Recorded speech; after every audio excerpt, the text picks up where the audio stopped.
Shalom at maligayang pagbabalik sa Israel kasama si Aline. Alam mo ba na ang lumang lungsod ng Jerusalem ay nahahati sa 4 na bahagi at isa sa mga ito ay hindi bukas sa publiko? Ganun nga. Pero ngayon, maglalakad tayo sa buong Jerusalem. Kikilalanin natin ang bahagi ng mga Muslim, Kristiyano, Hudyo, Armenyo, at pati na rin ang mga lugar na ipinagbabawal ang pagpasok. Sumama kayo sa amin sa isang pakikipagsapalaran sa Jerusalem na hindi nyo pa kailanman nakita. Kaya kung handa na kayo, magsimula na tayo.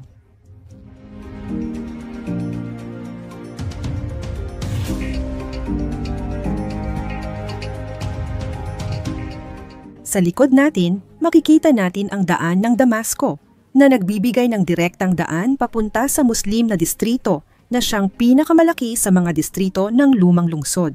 Pumasok na tayo ngayon at simulan nating tuklasin ito. Sumama kayo sa akin. Portang Damasco. Portang Damasco, Damasco, Portang. Kakatapos lang nating tumawid sa mga pader at sa pintuan. At ngayon, nandito na tayo sa loob ng Muslim na distrito.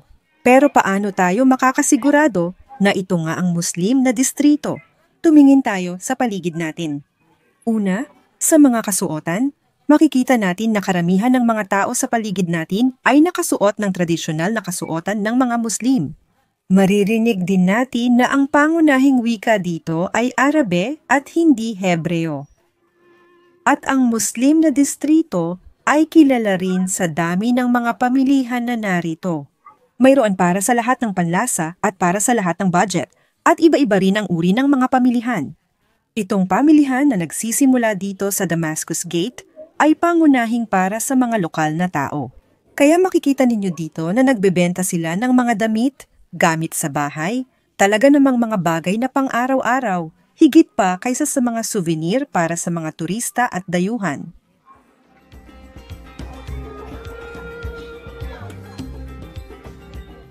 Ang lumang lungsod ng Jerusalem, ibig sabihin, lahat ng nasa loob ng mga pader ay may sukat lamang na 1 kilometro kwadrado. At sa 1 kilometro kwadrado na ito, mahigit 3,000 at 1,000 katao ang nakatira. Mayroon ditong mga paaralan, health center at mga bahay ampunan.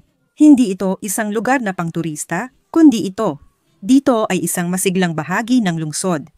Isa itong mahalagang bahagi ng Jerusalem bilang kabuuan, at isa rin itong lungsod na puno ng buhay at populasyon. At ang Muslim na distrito sa pisikal, ang pinakamalaki sa 4 at may pinakamaraming populasyon, kaya kapag dumadaan tayo rito, palagi nating nakikita na napaka-aktibo ng lugar.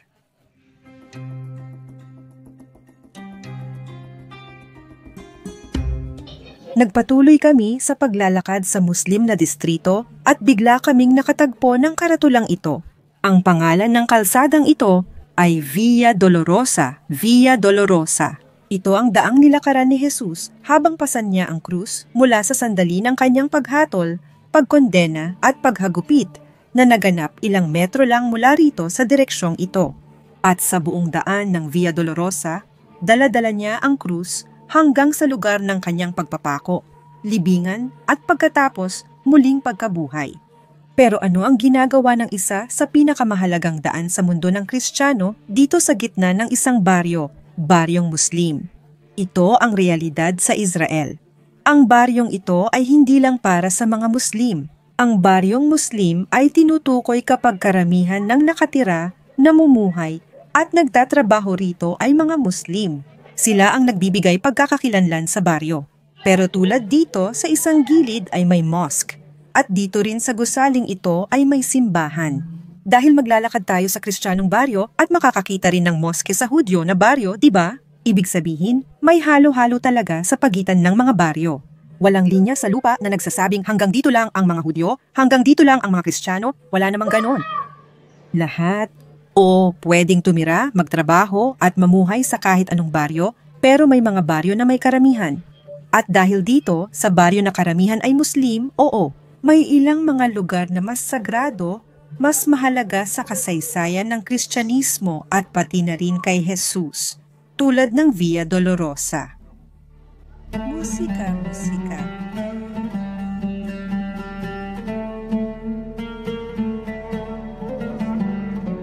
Nandito tayo sa kalye ng mga mangangalakal ng bulak. Gaya ng nakikita ninyo, hindi na gaanong nabebenta ang bulak dito ngayon. Pero ang gusto ko rin sa lugar na ito ay ang lokasyon nito. Ang tarangkang ito ay isa sa mga pasukan papunta sa bundok ng templo. Ibig sabihin, malapit lang sa atin ang ginintuang kubo. Pero ang dahilan kung bakit tayo nandito ay para huminto ilang metro bago ang pasukan. Para tikman ang isa sa mga pinakatipikal dito, ang Arabeng Kape ng Jerusalem, tikman natin ito ng sabay-sabay. Musika, musika.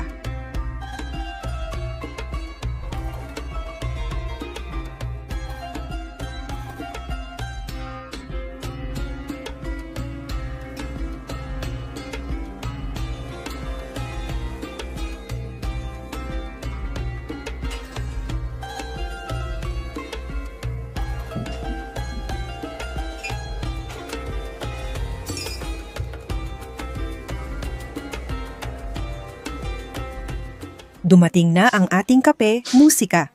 At talagang matapang ang kape na ito. Malakas talaga ang kape na ito.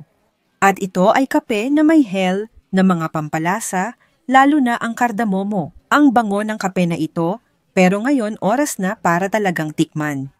Tagay para sa lahat, musika. Talagang kakaiba ba sa buong mundo ang kape na ito? At ngayon, iinumin mo na rin ba ang tsaa? Heto ang itim na tsaa na may yerba buena. Tagay para kay Monte, aming kameraman, at tagay musika.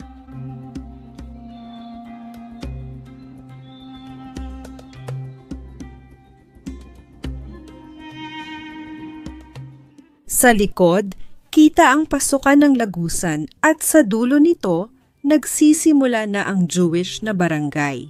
Saan tayo pupunta ngayon? Tara na, musika!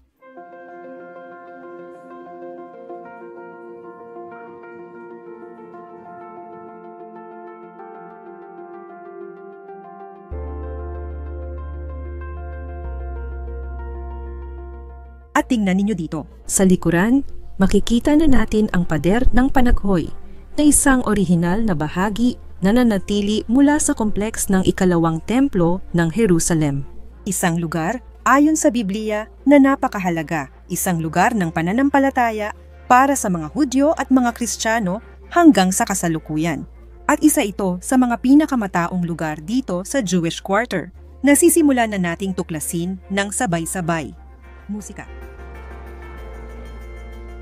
Ang pader ng Panaghoy ay isang lugar ng panalangin at pakikipag-ugnayan sa Diyos. Bukas ito ng 24 na oras araw-araw at 7 araw sa isang linggo. At kamangha-mangha, kahit anong araw o oras, laging maraming tao dito na nagdarasal.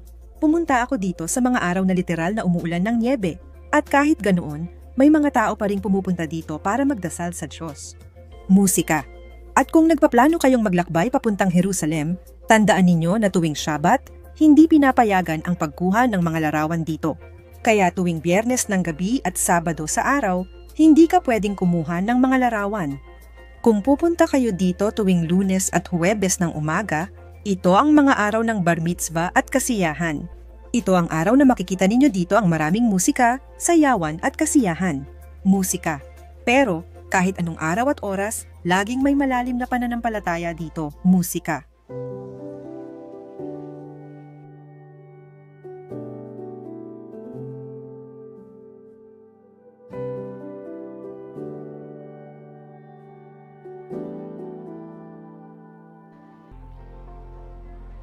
Ang Jerusalem ay itinatag mga 3,000 at 800 taon na ang nakalilipas. Pero mayroong kakaiba. Naiiba dito sa Jewish na barangay. Kung titingnan natin ang mga gusali sa paligid natin, karamihan sa mga ito ay mga modernong gusali, mga 50-60 taon na ang tanda. Paano nangyari na sa isang napakatandang lungsod sa lugar na ito, halos lahat ng bahagi ng Jewish Quarter ay puro bagong gusali? At ang sagot ay isang napakahirap na sagot. Dahil noong 1948 nang ideklara ng Israel ang kanilang kalayaan, lahat ng mga kalapit na bansa ay nagdeklara ng digmaan, kabilang na ang Jordan. At sinalakay ng Jordan ang malaking bahagi ng teritoryo, kabilang na ang Jerusalem at ang lumang lungsod ng Jerusalem, pati na rin ang hukbong sandatahan ng Jordan. Nang pumasok sila sa Jewish quarter, sinimulan nilang sirain at pasabugin ang lugar. Mga makasaysayang gusali, daan-daang taon, libu-libong taon na. Mga sinagoga, mga bahay ng tao, lahat ay winasak. Malaking bahagi ng Jewish quarter ay tuluyang nawasak. At hindi lang iyon, sinakop ng hukbong Jordanian ang buong lumang lungsod ng Jerusalem sa loob ng 19 na taon. At dahil dito, noong 1967, nang pinayagan na muling makabalik ang mga Hudyo sa Jewish quarter, nadatnan nila ang lugar na wasak. At talaga namang napakalungkot makita na ang buong kasaysayan ay ganap na nawasak. At kailangan nilang magsimulang magtayo ng maraming bagay mula sa simula. Pero dahil din sa pagkawasak na ito, nagbukas ng isang oportunidad na hindi pa nangyari sa kasaysayan ng lungsod na ito. Sa loob ng 3,800 taon ng kasaysayan, ang Jerusalem ay nawasak ng halos 20 beses at nawasak at muling itinayo at nawasak at muling itinayo. May mga patong-patong na makasaysayang layer sa lungsod. At para malaman natin kung ano ang nangyari dito sa lungsod noong 2, 3, 4,000 taon na ang nakalipas, kailangan nating alisin ang mga panlabas na patong. At kung saan may mga umiiral na gusali, hindi tayo pwedeng maghukay dahil kung maghuhukay tayo, baka masira natin ang gusaling nandoon. Pero noong 1967 dahil karamihan ng Jewish quarter ay wasak, doon lang unang nagkaroon ng pagkakataon na magsagawa ng malalalim na paghuhukay ng mga arkeologo. Matuklasan kung ano talaga ang hitsura ng Jerusalem 2 hanggang 3,000 taon na ang nakalipas.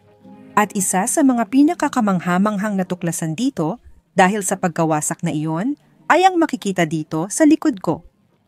Tingnan nyo kung gaano ito kaganda, ang pader na ito na nasa likod natin. Tinatawag itong Dakilang Pader ng Jerusalem at ito ay itinayo ni Haring Ezekias mahigit 2,700 taon na ang nakalilipas noong ang lungsod ay nanganganib mula sa makapangyarihang imperyong Asiryo. Noong papunta na si Sennacherib sa Jerusalem, kailangan ni Ezekias na iligtas ang kaharian ng Juda at, higit sa lahat, ang kanyang kabisera ang Jerusalem. Sinimulan niyang gawin ang mga malalaking proyekto tulad ng pagtatayo ng pader, sistema ng tubig at tangke ng Siloe. At lahat ng ito ay nakasaad sa Biblia, lahat ng mga malalaking gusaling ito, pati na rin ang propetang Isayas ay nagsabi na ang ilang bahagi ng mga bahay sa lungsod ay kinailangang gibain upang maitayo ang pader na ito. Bakit? Dahil ang lungsod ay walang pader at ito ay patuloy na lumalawak. Dahil sa limitadong oras ni Ezekias, wala siyang oras o pera para gumawa ng malaking pader na sasaklaw sa lahat ng bahay sa lungsod. At dahil dito, mas pinili niyang gumawa ng mas maliit na pader na dumadaan sa ibabaw ng mga bahay sa lungsod. Pero isang pader na mas malapad, mas mataas at mas protektado. Kahit hindi maligtas ang buong Jerusalem, may bahagi pa rin itong maliligtas. Lahat, gaya ng sinabi ko, ay nakasaad sa Biblia at lahat ay eksaktong natagpuan dito. Ang pader na ito ay eksaktong tumutugma sa paglalarawan sa Biblia. Makikita mo ang mga bahay na winasak at giniba para maitayo ang pader na ito, ngunit sa huli, hindi naman pala ito naging kailangan.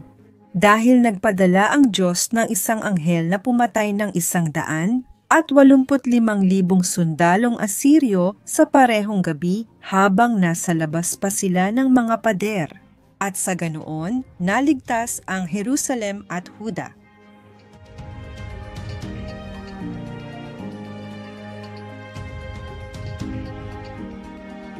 Makikita natin dito sa itaas na ang pangalan ng kalsadang ito ay Christian Quarter. Ibig sabihin, ang Kristiyanong distrito. At dito mismo tayo papasok sa ating ikatlong bahagi ng Jerusalem, ang Kristiyanong distrito. Sumama kayo sa akin. Pansinin ninyo ang mga batong tinatapakan natin ngayon. Malalaki talaga ang mga ito. Ang ilan dito ay makintab na dahil sa dami ng taong naglakad dito, ang iba naman ay basag-basag na. Ang mga batong ito ay mula pa noong panahon ng Romano. Naglalakad tayo sa gitna ng makasaysayan at biblikal na gusali. At bigla naglalakad tayo sa mga orihinal na piraso ng sahig. Ano ang nangyayari? Nabanggit natin na parang cake ang lungsod na may patong-patong at ang panahon ng Romano ang mas malalim na patong. Pero noong nagsagawa ng mga gawain ang munisipyo noong 1977, para ayusin ang sahig na ito, natagpuan nila sa ilalim ang mas luma pa at inangat nila ito hanggang sa kasalukuyang antas. Kaya samahan ninyo akong tuklasin ang halos 2,000 taon ng kasaysayan. Sa loob ng 1 kilometro ng lumang lungsod ng Jerusalem, mayroong hindi bababa sa 49 na simbahan na nakakalat sa 4 na panig, sa 4 na distrito. Pero syempre, ang distrito na may pinakamaraming simbahan ay dito sa Kristiyanong distrito. At ang distritong ito ay kumakatawan sa lahat ng Kristiyano, sa lahat ng naniniwala kay Hesukristo. At may iba't ibang denominasyon, mga grupong Kristiyano dito sa loob. Halimbawa nito ang magandang simbahang nasa likod natin. Ito ay isang ebanghelikong simbahang Lutheran, Aleman. Ibig sabihin, dito sila may mga pagsamba tuwing linggo sa wikang Aleman. Sa gitna ng Israel, may mga may akda. Simbahan. Ito ang simbahan ng banal na sepulkro. Isa sa 4 na unang simbahan sa buong banal na lupain at isa rin sa pinakamahalaga. Ito ngayon ang sentro, ang puso ng Kristiyanong distrito. At gaya ng nakikita ninyo dito sa dami ng mga materyales sa konstruksyon sa paligid ko. Ang simbahan na ito ay kasalukuyang nire-restaura. Walang bagong itinatayo, kundi restaurasyon lang dahil sa katandaan ng simbahan. Talagang kailangan nito ng maraming pagkukumpuni at ilang taon na rin itong ganito. At bawat pagkakataon ay ibang bahagi ang talagang inaayos. Bara, restaurasyon. Ang simbahan ng Banal na Libingan ay isa sa pinakakilalang simbahan sa mundo. Pero dito, sa tabi lang, may isang maliit at tagong simbahan na karamihan sa mga tao ay hindi pa naririnig. Gusto kong ipakita ito sa inyo. Pero hindi ko muna sasabihin kung anong simbahan ito. Ilagay ninyo sa mga komento ang opinyon ninyo kapag nakita ninyo na ito. Tara na!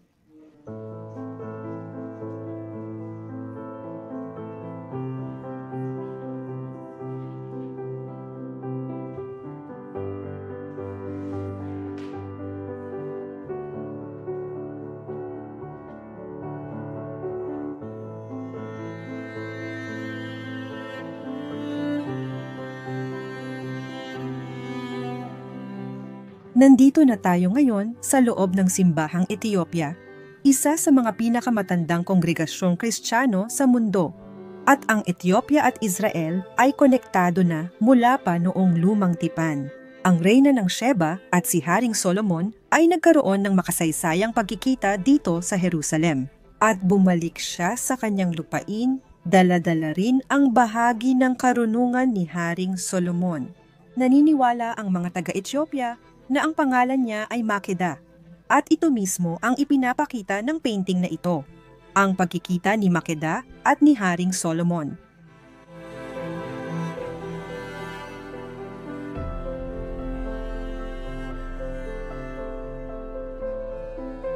Nasa Jerusalem tayo, sa loob ng estado ng Israel.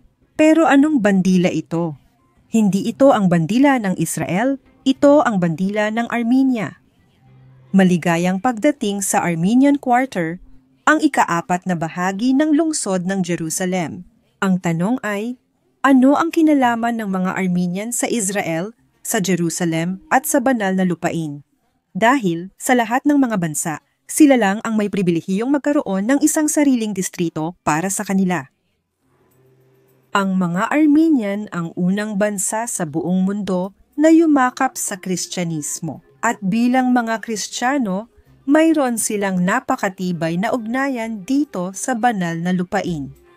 Kaya, sa totoo lang, hindi lang isang Kristiyanong distrito ang meron dito sa lumang lungsod, kundi dalawa.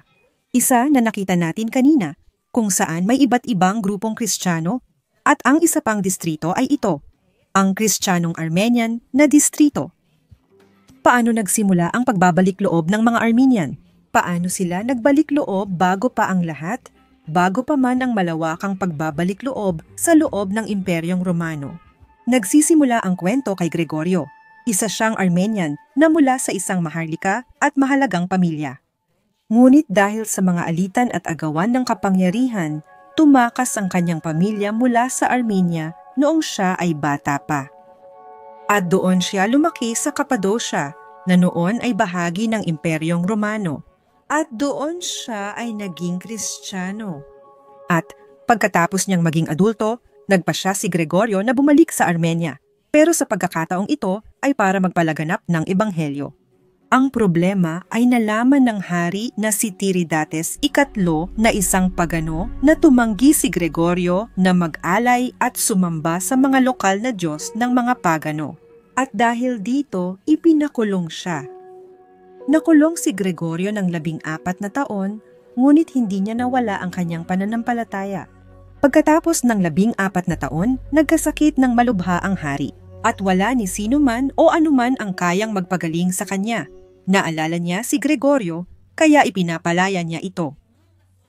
Lumapit si Gregorio sa hari at sa tulong ng pananampalataya, gumaling ang hari. Dahil dito, nagbagong loob ang hari at tinanggap ang Kristyanismo, at marami ring sumunod sa kanya. At mula noon, naging opisyal na relihiyon ng Armenia ang Kristyanismo. Noong taong 301, tandaan natin na noong taong 301, oo. May mga Kristiyano na rin sa ibang bahagi ng mundo, halimbawa, sa loob ng Imperyong Romano. Gayunpaman, sa lahat ng mga lugar na iyon, ang Kristyanismo ay isa pa ring maliit na relihiyon, kadalasan, ngunit higit sa lahat ay inuusig. Habang inihahagis ang mga Kristiyano sa arena ng mga Sesar ng Roma, Kristiyano na ang buong Armenia. Bilang mga Kristiyano, nagsimula silang magpunta sa banal na lupain. At dahil dito, ang nayo ng mga Armenyo na nakikita natin sa paligid natin ay nagsimulang itatag. Noong ika-4 na siglo, dumating ang mga Kristiyanong Armenyo at nagsimulang magtayo dito ng mga simbahan at maliliit na komunidad. Lalo pang lumaki ang komunidad noong panahon ng unang digmaang pandaigdig. Dahil sa isang kakilakilabot na pangyayari, ang genocide ng mga Armenyo, isa sa mga pinakakakilakilabot na genocide sa makabagong kasaysayan na bihirang napag-uusapan. Isang genocide na nagbunsod sa pagkamatay ng 1.5 milyong Kristiyanong Armenyo dahil lamang sa kanilang pananampalataya at lahi. Isang genocide na ginawa ng Noy Imperyong Ottoman ng Turkey. Sa 1,700 taon, bahagi ng populasyon at kasaysayan ng Jerusalem ang mga Armenyo. Ang problema ay sa loob ng 400 taon, ang lungsod ay pinamunuan ng mga Turko-Ottoman, ang mga parehong umusig at pumatay sa mga Armenyo. At dahil na rin sa usapin ng proteksyon at trauma, nagsimulang magsara ang komunidad at nagsara rin sila pisikal. Hanggang ngayon, tulad ng mga nagdaang siglo, marami pa ring bahagi ng Armenianong distrito ang hindi na-access.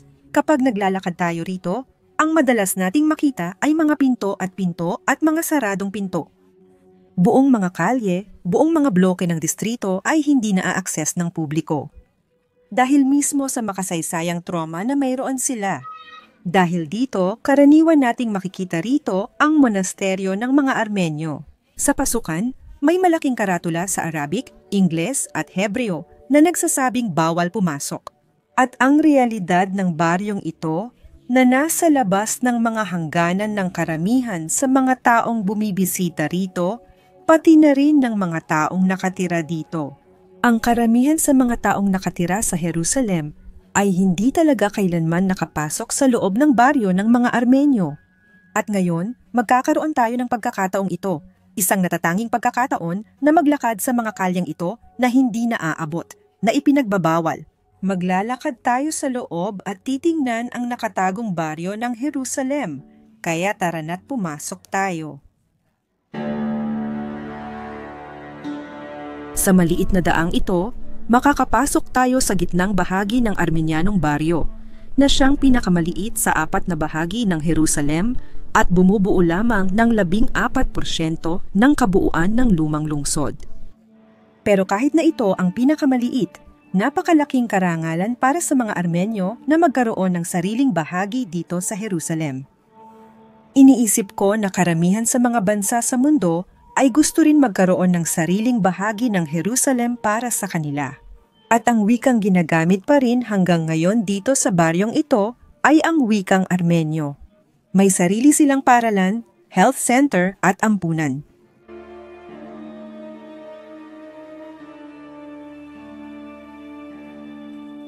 Isang interesting na bagay din ay na ang mga pinto dito sa pangkalahatan ay mabababa dahil ang lugar na ito ay napakatanda na noong panahon na iyon. Mas mababa ang tangkad ng mga tao. At ang lugar ay itinayo sa paligid ng simbahan ni San James at ayon sa sinaunang tradisyon ng Kristiyano, dito inilibing si James ang matuwid. Tinatawag din siya ng Biblia na James, ang kapatid ng Panginoon, gaya ng makikita natin sa mga talata na nasa screen ngayon. Siya ang naging pangunahing leader ng simbahan sa Jerusalem at kinilala siya ni Pablo bilang isa sa mga haligi. Siya ang namuno sa konseho ng Jerusalem at gumawa ng mahahalagang desisyon noong mga unang taon ng simbahan. At dito rin sa Jerusalem, natagpuan niya ang kanyang kamatayan. Isinulat ng historiador na si Flavio Josefo na si Santiago ay hinatulan at pinatay noong taong 62 AD at siya ay inilibing sa Jerusalem.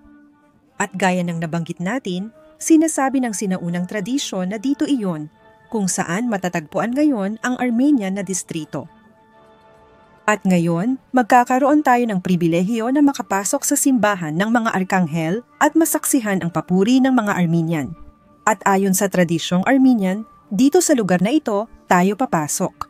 Ito ang bahay ng punong pari na si Anas, biyena ni Caifás, na sangkot din sa pagkamatay ni Jesus. At dito mismo sa lugar na ito, na may madilim na nakaraan, ito ay ginawang isang lugar ng pananampalataya at panalangin ng mga Armenian.